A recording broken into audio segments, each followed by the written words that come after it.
Bueno, continuamos con la penúltima conferencia que va a ser Manejo Perioperatorio de la Anemia por la doctora Pamela Elena Báez Islas, quien es especialista en hematología, con alta especialidad en trasplante de células progenitoras hematopoyéticas, coordinadora de investigadores del Grupo Cooperativo de Hemopatías Malignas, hematóloga adscrita al Hospital Regional de Zona número 14 del IMSS, titular del curso de hematología de la Universidad de Sonora y coautora de un libro, Manuales de Hematología y Trasplante, y 9 publicaciones en journals médicos. Bienvenida, doctora.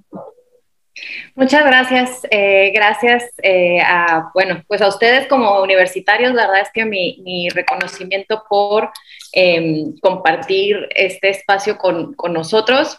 Siempre que veo movimientos así estudiantiles me emociona, porque veo el interés en generar cambios a futuro, y pues qué mejor que sea en banco de sangre, que todos vamos a estar relacionados con él eventualmente. Hagan lo que hagan, chicos, como médicos generales, como especialistas clínicos, quirúrgicos, van a necesitar eventualmente colaborar de alguna manera con banco de sangre.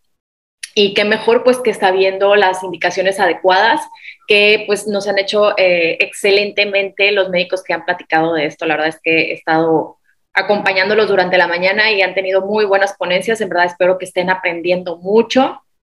Y bueno, me toca ahora a mí.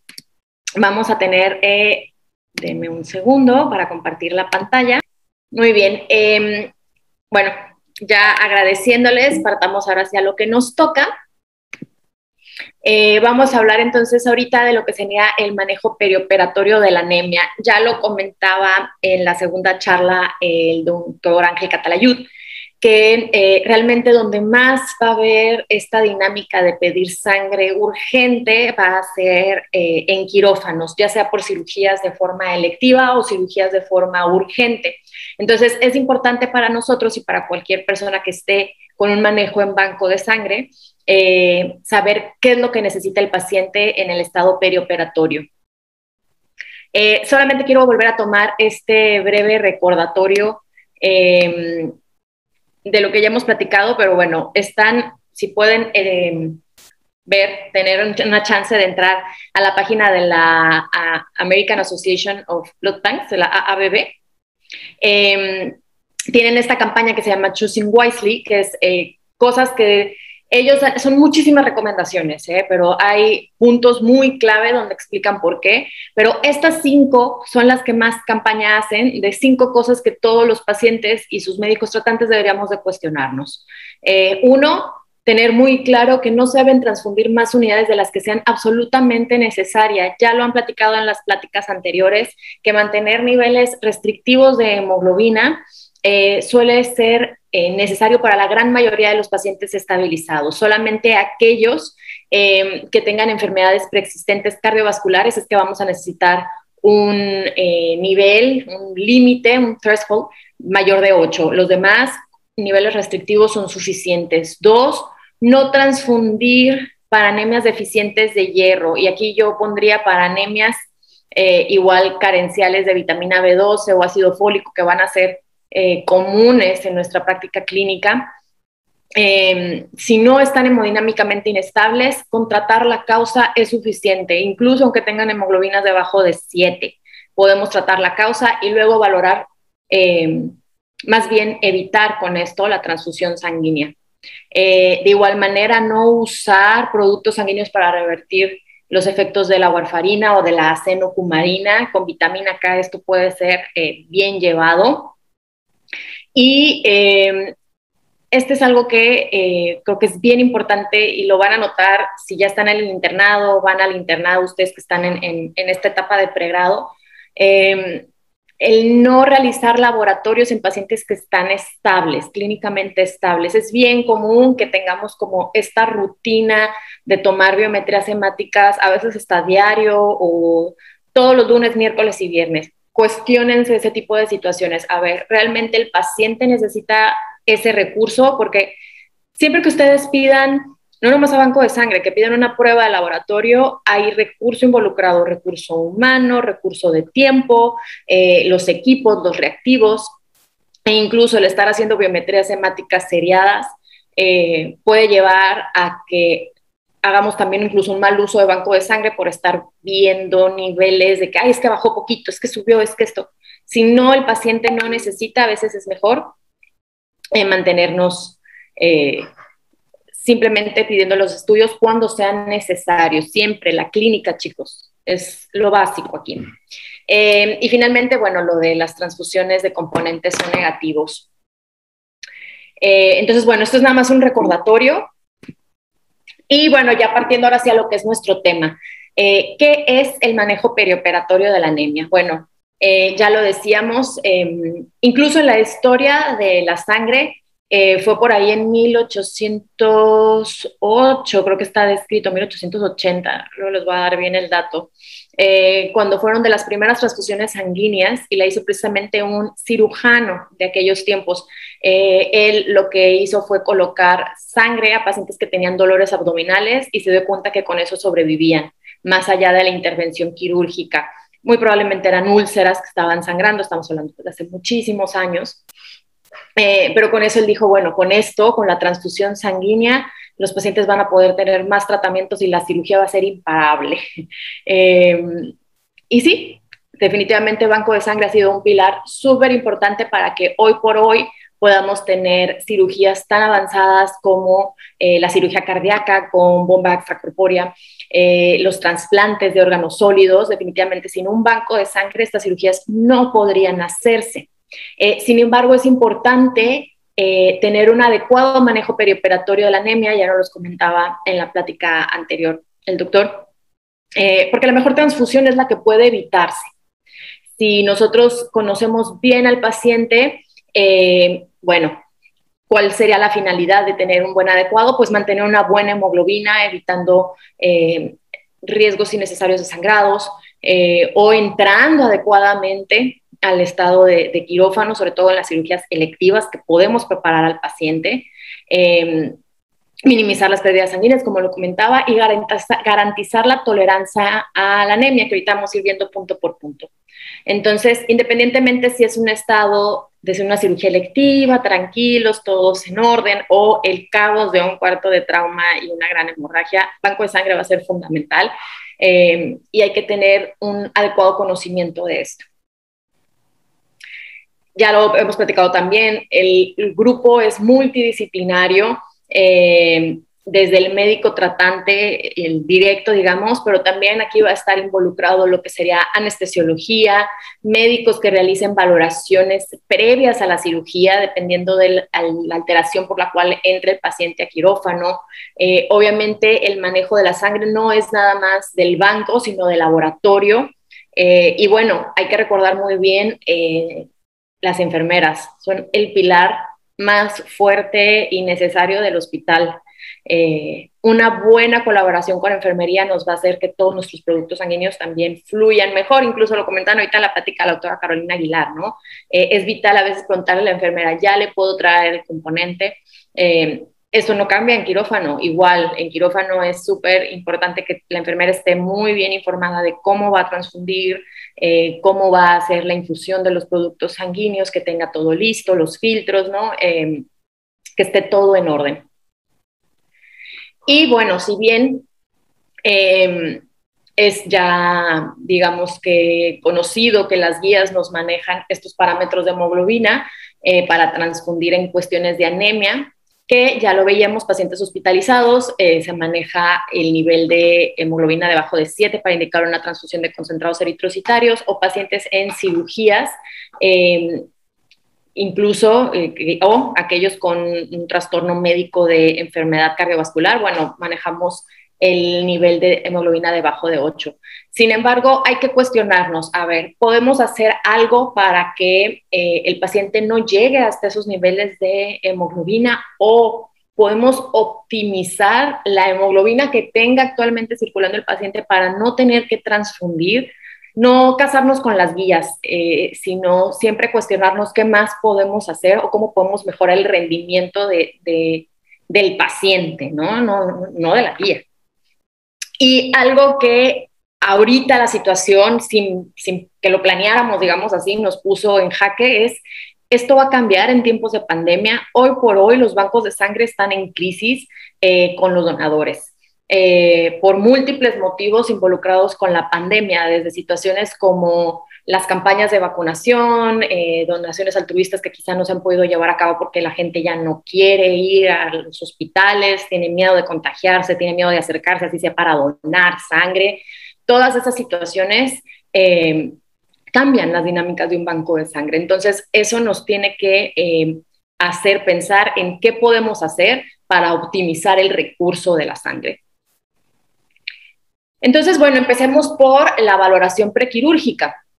Tenemos la anemia. Entonces, tenemos que ver primero, a ver, ¿estamos en una situación quirúrgica de urgencia o no? Si es una situación de urgencia, bueno, obviamente no podemos detener la cirugía, tenemos que continuar con la cirugía y transfundir solamente en aquellos casos que sean necesarios. Cuando estamos en el escenario de una cirugía electiva, pues tenemos mucho más margen de tiempo para tomar las decisiones. Y en este caso, bueno, ahorita vamos a ver los tiempos que se recomiendan, pero aproximadamente 6 semanas son suficientes para poder hacer una adecuada evaluación de la anemia y corregirla. Hay que valorar entonces si tenemos una deficiencia de hierro, que esta pues igual puede generar, generalmente mejora de 1 a 2 semanas, es muy rápida la respuesta con hierro intravenoso, ahorita vamos a ver eso también a detalle. En el caso de que sean anemias por enfermedades crónicas hematológicas, bueno, a ver, hay que enviarlo con un hematólogo, que vea qué es lo que podemos hacer por ese paciente. E igual, son pacientes que suelen tener tolerancia a la anemia, porque ya vienen manejando anemias de forma crónica. Entonces, a lo mejor con ellos no vamos a necesitar tener niveles de hemoglobina como con el resto de la población y podemos hacer que lo toleren mejor la anemia, incluso transquirúrgica. Y bueno, en el caso de que sean anemias de causas desconocidas o de enfermedades crónicas, bueno, igual, ver qué es lo que le está ocasionando la anemia al paciente, en este caso del apoyo de medicina interna, de hematología o incluso de nefrología en aquellos pacientes con insuficiencia renal y valorar el uso de eritropoyetina. Entonces, vamos a ver punto a punto por esto desglosado, basándonos en las guías de práctica clínica mexicanas, que la verdad me dio muchísimo gusto leerlas, están súper completas, dense el tiempo de leerlas. Esta, ¿no? La del manejo hemático, ¿no? Hay otras que luego podremos discutir qué tan completas o no están, pero esta específicamente del manejo hemático del paciente, la verdad es que está súper completa. Entonces, bueno, vamos a tomarla como pauta, revisando las preguntas que hablan precisamente del manejo perioperatorio del paciente. Entonces, bueno, vamos a ver, la pregunta 2 dice, ¿la anemia es un factor de riesgo independiente de complicaciones en pacientes hospitalizados perioperatorio? ¿Cuál es la evidencia? En efecto, la anemia tanto pre como perioperatoria va a aumentar el riesgo de lesión renal aguda, infecciones nosocomiales e eventos isquémicos perioperatorios. Esto propio a las alteraciones en la circulación, en la respuesta al trauma, porque aunque es una cirugía electiva, no deja de ser un evento de estrés fisiológico. Y de igual manera, el hecho de que entren con anemia nos va a incrementar una mayor demanda de uso de componentes sanguíneos de banco de sangre y sabemos que eso también se relaciona con mayor morbimortalidad. Y aún así, sabiendo estas complicaciones, ¿qué es lo que sabemos? Que la anemia no es infrecuente, chicos. Tenemos una evidencia de anemia preoperatoria en un 31.1% de las mujeres que entran a cirugía, 26.5% de hombres y hasta en 24% de niños. Si fijan, es un porcentaje bastante alto. Obviamente, si ya el paciente entra con anemia, pues el riesgo de que requiera transfusiones perioperatorias es muy alto. E incluso se comenta que en los niños que entran con un hematocrito menor de 34, que no es una anemia severa, también tiene un alto índice de morbimortalidad. Entonces, con esta evidencia, ¿cuáles son las recomendaciones que se nos dan? Uno, pues obviamente hacer una detección temprana de la anemia preoperatoria. A veces nos quejamos de los tiempos, ¿no? De por qué el paciente tiene que pasar por una evaluación preoperatoria si se le va a hacer algo sencillo, no sé. Bueno, precisamente por esto, ¿no? Hay que hacer por lo menos la biometría hemática en tiempo o valorar el retraso de la cirugía si es que detectamos una anemia que podamos corregir.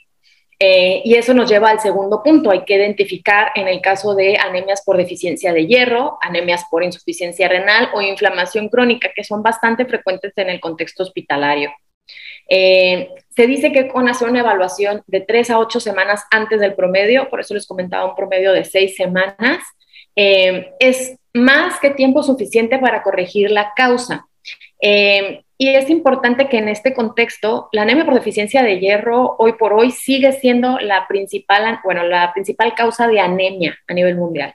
Entonces, es muy frecuente o es muy probable que buscando anemia encontremos que esta sea la causa, sobre todo en estas mujeres, ¿no? En el 31.1% de las mujeres y en los niños, que sabemos que son las poblaciones más propensas a la ferropenia. En este caso, el manejo se recomienda con hierro intravenoso. ¿Por qué? El hierro oral difícilmente va a ser absorbido en un paciente que tenga un proceso inflamatorio, como esperaríamos de un paciente con algún trastorno que vaya a necesitar una cirugía. Y por lo general la tolerancia a la vía oral es más limitada también. Entonces, en este momento en el que nosotros necesitamos corregir rápidamente la anemia, la indicación sería considerar el hierro intravenoso. ¿Ok? Y en ocasiones muy específicas, en aquellas, por ejemplo, de enfermedad inflamatoria crónica o de insuficiencia renal crónica, bueno, en este caso la recomendación es uso de la eritropoyetina. Entonces, ¿cuándo vamos a utilizar la eritropoyetina? Bueno, en aquellos eventos en los que tengamos una hemorragia esperada de más de 500 mililitros. Sí, la hemoglobina basal es menor de 12. Sabemos que la eritropoyetina la solemos indicar cuando tenemos anemias debajo de 10 en condiciones médicas. Sin embargo, en este manejo preoperatorio podemos optar por el uso de la eritropoyetina bajo esta indicación. ¿Ok? Igual, si tenemos va a ser una cirugía cardíaca, que sabemos que son también de alto riesgo hemorrágico, igual que el paciente tenga una anemia por enfermedad crónica o inflamación y una hemoglobina debajo de 13.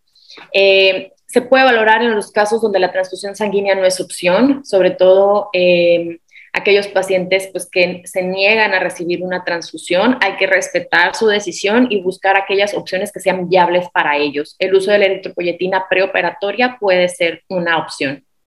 Y bueno, la dosis que viene recomendada en lineamientos pues, internacionales sería el uso de Poetin alfa 3 semanas antes de la cirugía con una dosis de 300 a 600 miligramos por kilo semanal. Yo le puse aquí el signo de interrogación porque honestamente como hematóloga esa dosis se me hace muy elevada.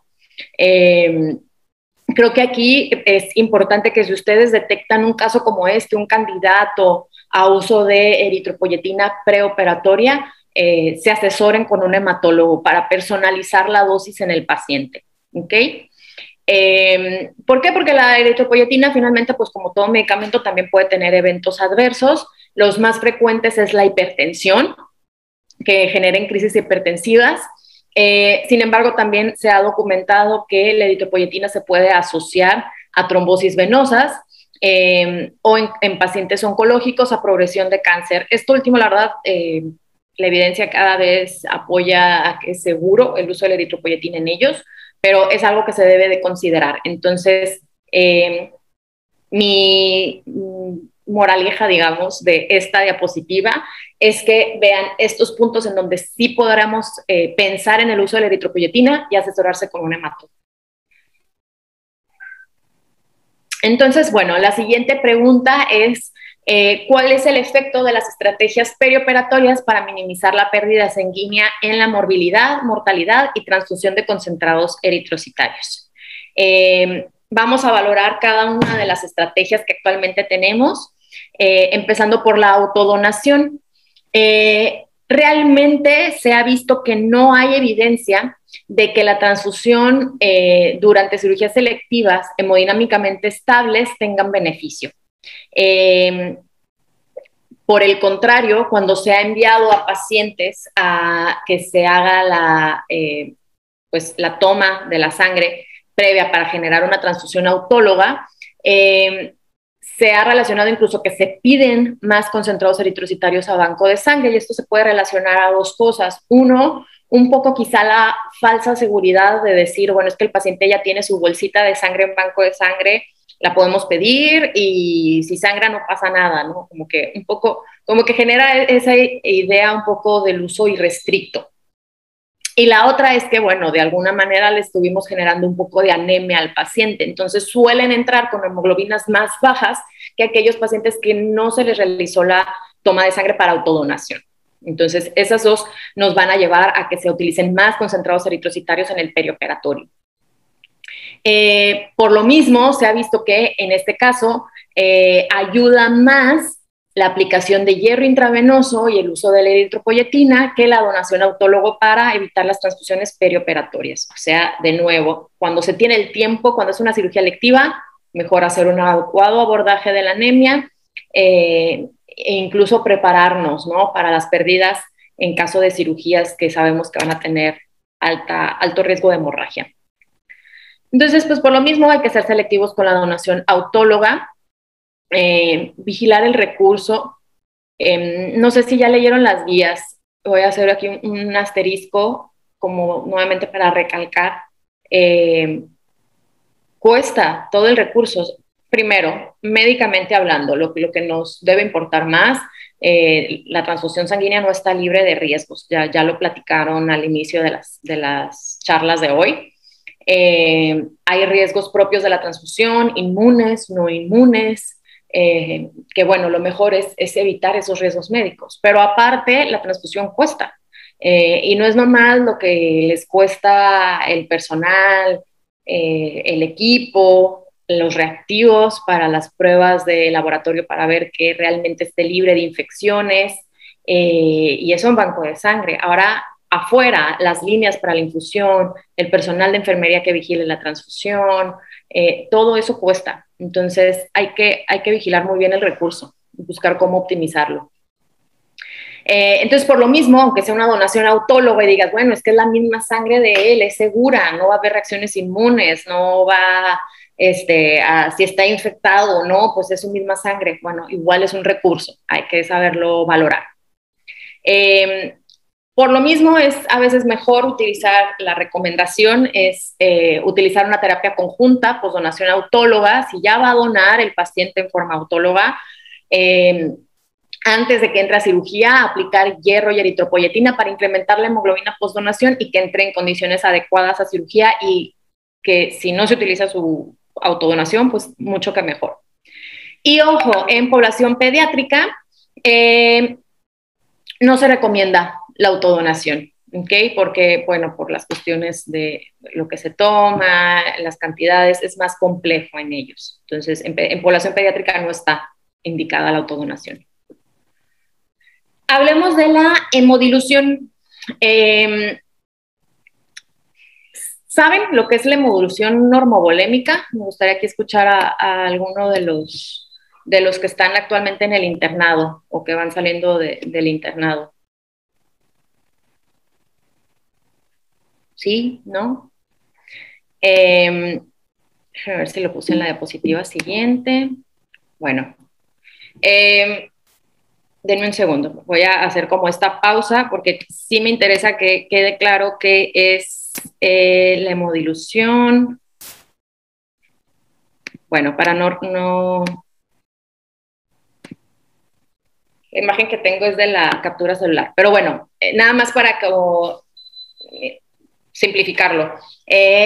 Se realizan aquellas cirugías en las que igual hay un riesgo de hemorragia de más de 500 mililitros por cirugía, es donde se recomienda. Y lo que se hace es que cuando entra el paciente a quirófano, ya que se anestesia, que ya está sedado, todo listo para iniciar, se hace una exsanguíneo para tomar lo que sería un concentrado eritrocitario, los 400 mililitros de sangre que se toma de un concentrado eritrocitario, bueno, de la sangre total, en este caso tomamos sangre total, se reserva y eso mismo se infunde en soluciones cristaloides. Por eso es que se hemodiluye, manteniendo la normovolemia, ¿no? Lo que pasa, se infunde y con eso, bueno, ¿qué es lo que sabemos? Que la perfusión durante la cirugía se mantiene en forma adecuada y si el paciente llega a sangrar al final de la cirugía, se repone con la sangre que se tomó antes.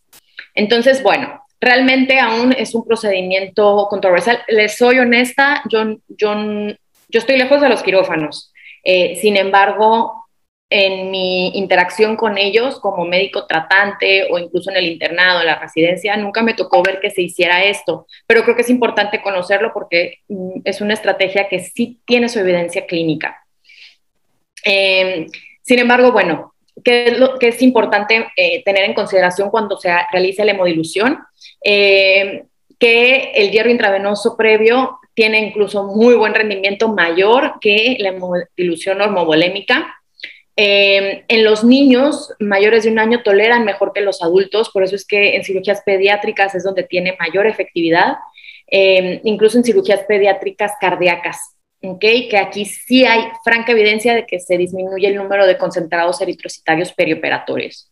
Entonces, con eso, las recomendaciones que se hacen es que, bueno, se recomienda usar este proceso de la hemodilución normovolémica aguda en el perioperatorio en pacientes que ingresen hemodinámicamente estables, obviamente, y sobre todo en aquellos pacientes con cirugía electiva, en donde ingresaron con una hemoglobina normal.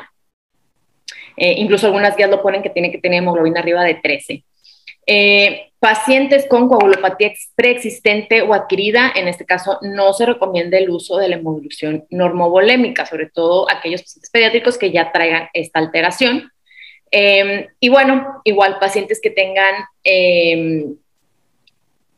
lo mismo de la coagulopatía, sería contraindicada en el caso de un choque hemorrágico por trauma. Hay que recordar que en el choque hemorrágico por trauma se desencadenan distintos, por la misma inflamación, por el mismo consumo hemorrágico, la misma, tanto la formación de los coágulos como la misma hemorragia, digamos, les va a generar una coagulopatía que la hemodilución la puede exacerbar. Entonces, en esos pacientes está contraindicada y obstetricia ni hablar también está contraindicada y realmente en cirugía ginecológica no hay evidencia de beneficio. Entonces, son en las situaciones en las que no está indicada esta técnica para ahorro de sangre.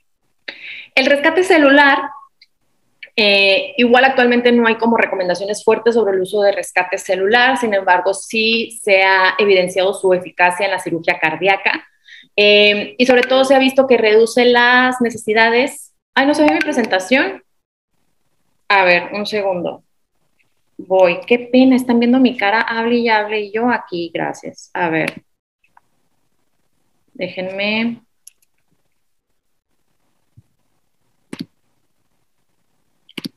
¿Dónde quedó el Zoom?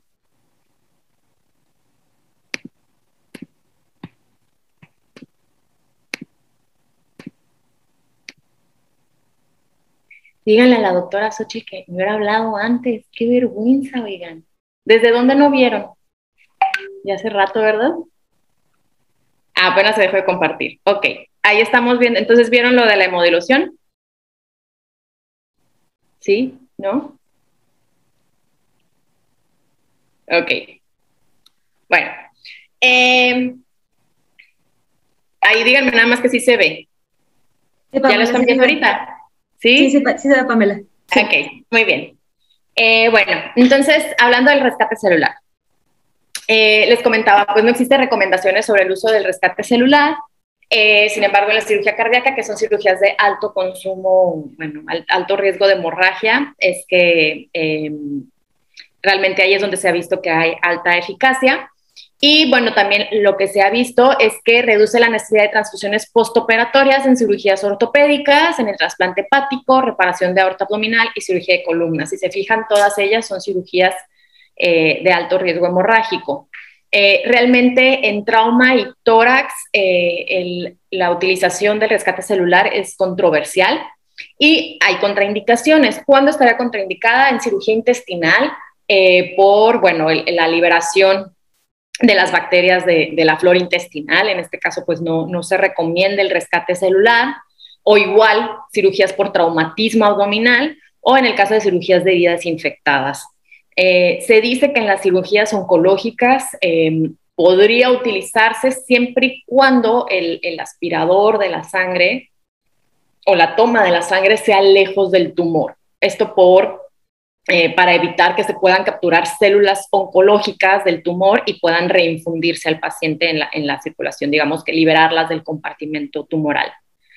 Y bueno, en pacientes obstétricas realmente hay pobre evidencia y el beneficio teórico o lo que se piensa de ellas pues es muy limitado. Con eso, las recomendaciones, bueno, es que se utilicen cirugía ortopédica mayor para poder reinfundir después. Sabemos que las cirugías de ortopédicas tienden a ser de alto requerimiento transfusional postquirúrgico incluso. Se recomienda también en pacientes con cirugía cardíaca. Igual de aquí siempre considerar que, bueno, hay que vaciar, digamos, lo que sería la bomba extracorpórea para tomar muy bien la sangre residual del circuito y esa se tiene que reinfundir. Y bueno, en las cirugías cardíacas, ya lo hablamos en las diapositivas anteriores, se puede considerar la transfusión autóloga o incluso la hemodilución normovolémica. Y la recomendación pues muy limitada. Honestamente yo, por la teoría, para mí sí sería como medio contraindicado el hecho de la cirugía abdominal, porque sabemos que, bueno, va a haber mucha flora bacteriana, sobre todo cuando sean por traumatismos abdominales. Y en la cirugía oncológica, pues habría que valorar si se puede recolectar realmente lejos del tumor. Así más o menos se ve lo que serán las máquinas de estas, para que vean. A mí sí me ha tocado verlas, sobre todo en trasplantes de hígado, que es una cirugía de mucha pérdida hemorrágica y que sí ahorra bastante. Entonces, ¿qué es lo que se hace? Bueno, literal, se aspira, se cuenta con un aspirador en el sitio quirúrgico. Esto tiene que pasar por un filtro, e igual vamos a tener esta máquina que es la que se le llama como la ahorradora de sangre o cell saver en inglés, que lo que hace es que, bueno, esta sangre la va a lavar literal con solución salina, en donde, bueno, ya lavada o enjuagada con la solución salina se centrifuga y de aquí se toman, como con los procesos de aféresis, que tomas nada más el componente celular, igual, se toma el componente celular y se puede, ya sea, bueno, va a una bolsa, ya sea que se guarde o se reinfunda durante la misma cirugía al paciente. El resto de los lavados, pues, se desechan. Entonces, pues, importante, ¿no?, considerar este mecanismo para evitar uso de sangre del banco de sangre y poder reutilizar la misma sangre del lecho quirúrgico. Bueno, ¿cuál es el efecto de las estrategias perioperatorias para optimizar la tolerancia a la anemia en movilidad, mortalidad y transfusión de concentrados eritrocitarios? Creo que esto es finalmente también de lo más importante, que hay evidencia que las mismas situaciones perioperatorias pueden condicionar mayor requerimiento de sangre. En general, obviamente, y creo que eso lo colocaba en las primeras diapositivas, una de las cosas del manejo perioperatorio de la anemia es mejorar la tolerabilidad de la anemia, ¿no? Entonces, eso lo voy a hacer mejorando las condiciones clínicas del paciente. ¿Qué es lo que más repercute? Bueno, la hipotermia, la acidosis metabólica, la trombocitopenia, la coagulopatía van a estar asociadas incluso de forma independiente con incremento en la mortalidad, por ende también con un mayor incremento en los requerimientos transfusionales. Y bueno, pongámosle cifras a esto.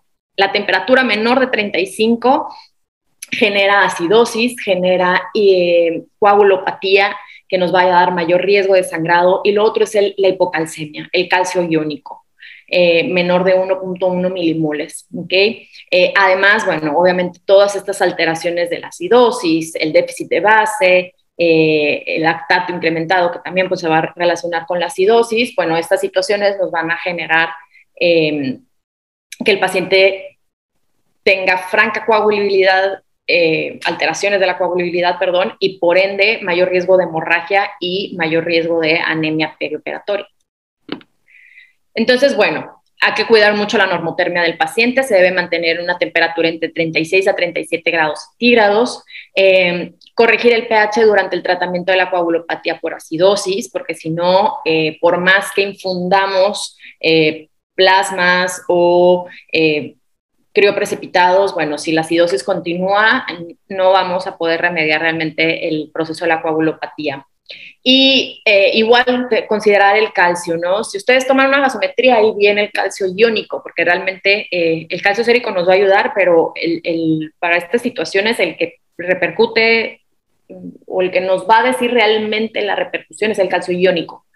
Ese viene en la gasometría, ahí lo pueden valorar y en base a eso, bueno, la recomendación es administrar calcio durante la transfusión masiva. Sabemos que el anticoagulante que utilizamos en los componentes sanguíneos quela el calcio, secuestra calcio. Entonces hay que valorar esta infusión y vigilar, ¿no? Mantener la normocalcemia, calcio iónico arriba de 1.1 milimoles sobre litro.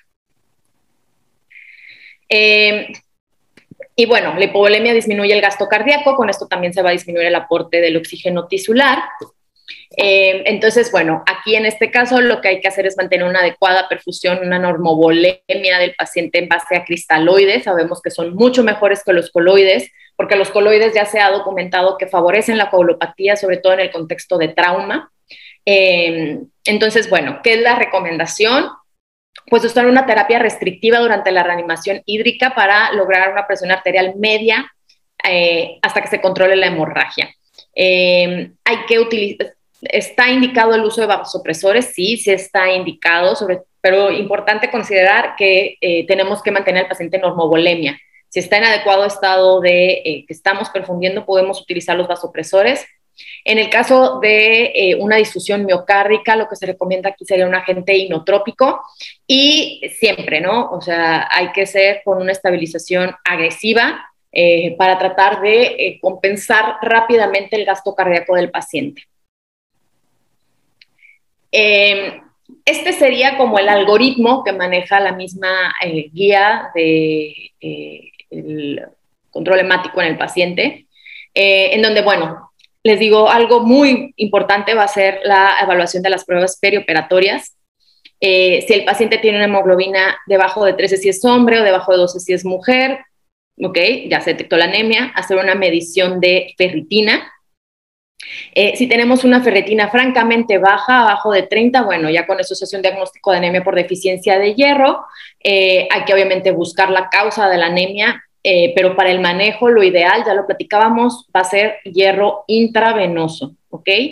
En el caso de que tengamos una anemia arriba de 100, pero tengamos una PCR elevada, que nos hablaría de que entonces estamos ante un proceso inflamatorio, bueno, la ferritina, en este caso, bueno, la consideraríamos como una deficiencia de hierro dentro de un contexto inflamatorio. Este signito está mal, aquí sería debajo de 100. Y bueno, igual, tenemos que valorar la causa y como aquí estamos entre un proceso inflamatorio, bueno, sobre todo ahí va a ser muy importante tanto valorar la causa como valorar si este paciente requeriría uso de eritropoyetina. Y cuando tengamos una ferritina arriba de 100, bueno, en este caso pues estamos más ante el contexto de una posible anemia por enfermedad crónica, igual valorar cómo están sus reticulocitos para saber si es una anemia regenerativa o regenerativa, si tiene carencia de algún otro hematínico como vitamina B12, ácido fólico, y bueno, hacer un abordaje completo para poder tratar la causa. Y si la cirugía es electiva, pero necesitamos que sea pronto, bueno, igual estos pacientes pues podrían ser candidatos a uno, corregir obviamente la causa, pero también uso de hierro intravenoso y de la eritropoyetina para poder incrementar su hemoglobina antes de la cirugía. Y bueno, eso sería realmente de lo que viene en las guías. Sin embargo, puntos extras, en el contexto perioperatorio, valorar el uso de anticoagulantes. Si el paciente estaba anticoagulado, realmente se le dio el tiempo necesario para revertir. Hay que recordar que el anticoagulante más común que van a ver son los antagonistas de la vitamina K, que para el tiempo más o menos de suspender, para que se revierta el efecto, son de 5 hasta 14 días. Entonces, dependiendo de esto, bueno, valorar qué es lo que podemos hacer por ellos, ya sea desde poner vitamina K, que sería el primer paso, y bueno, todas estas indicaciones de uso de plasma fresco o concentrados protrombínicos o incluso factor 7 recombinante en casos de hemorragia, no nomás para corregir los tiempos. Acuérdense, siempre es muy importante el contexto clínico, sobre todo porque son pacientes que estaban anticoagulados y se les suspende la anticoagulación, pueden llevarlos a la trombosis. Entonces, en el contexto de que estén ya en el perioperatorio, esté con hemorragia, ok, a ver, ¿cuánto tiempo lo suspendió el anticoagulante? Igual los anticoagulantes directos tienen su agente de reversión, aquí sería importante igual documentarnos en la vida media, y ya con eso poder reconocer si es una causa para que el paciente esté sangrando. Y otro punto para extras, ya por último, este igual es de la campaña de Choose Wisely, pero en este caso es Using Blood Wisely porque es la campaña del Banco de Sangre de Canadá. Entonces, muy parecida a la de Estados Unidos, pero hay unas palabritas que cambiaron. Y bueno, en este caso, dos puntos que me parecieron muy interesantes que hacen ellos de recomendación. Uno es no solicitar las pruebas pretransfusionales en todos los pacientes preoperativos. Creo que igual todos los que hemos hecho el internado o los que vamos para allá sabemos que es de rutina un día antes hacer el cruce de todos los pacientes que van a entrar a quirófano al día siguiente. Entonces, ¿qué es lo que se ha visto? Que la mayoría de las cirugías que son incluso de rutina, como la apendicectomía, colecistectomía, histerectomía o incluso reparación de hernias, no requieren transfusiones. Entonces, ¿por qué vamos a pedirle a Banco de Sangre que haga pruebas cruzadas si no se va a requerir ese concentrado? Entonces, volvemos a lo mismo de hacer un mejor uso de los recursos. Habría que valorar, y esto ya es una invitación que les hago a ustedes allá en Aguascalientes, vean en sus hospitales, realmente si estas cirugías de rutina usan concentrados eritrocitarios durante la cirugía. Cuáles son las que sí, cuáles son las que no, y en base a eso a lo mejor pudieran hacer una guía de lineamientos de en cuáles vale la pena dejar de hacer las pruebas cruzadas prequirúrgicas. Y bueno, también lo de no ordenar de forma rutinaria donación autóloga perioperatoria, eso bueno, ya lo discutimos, ¿no? Que realmente lo que se ha visto es que incrementa el uso de concentrados eritrocitarios perioperatorios, la donación autóloga. Entonces, realmente hay que cuestionarnos su utilidad. Eso fue todo por mi parte. Muchísimas gracias. Un agradecimiento especial a mis estudiantes de medicina de la Universidad de Sonora. Ahí está una bella foto de la Universidad de Sonora. De ahí egresada la doctora Cota, que ya conocen, y yo. Porque, bueno, me están cediendo el tiempo de clase de hematología. Ahorita estaría en clase con ellos, pero estamos aquí ahora con ustedes, que creo también me resulta muy importante poder discutir este tema con todos ustedes. Muchas gracias. No sé si tengan alguna pregunta o algún comentario. Doctora, no encontramos preguntas por parte de nuestros asistentes, pero igual le agradecemos. Muy bien, pues muchísimas gracias. Éxito con esto y bueno, ojalá sigan consiguiendo muchos donadores altruistas. Bueno, muchas gracias, Pamela. Ya nada más para finalizar con participación. La Universidad Autónoma de Aguascalientes, en colaboración con el Honorable Banco de Sangre Universitario, doctor Rafael Macías Peña, le otorga la presente constancia a la doctora Pamela Elena Báez Islas por su participación como ponente en el 9º Congreso de la Promoción de la Donación Altruista. Muchas gracias, doctora. Gracias. La constancia en línea. Gracias, éxito. Gracias.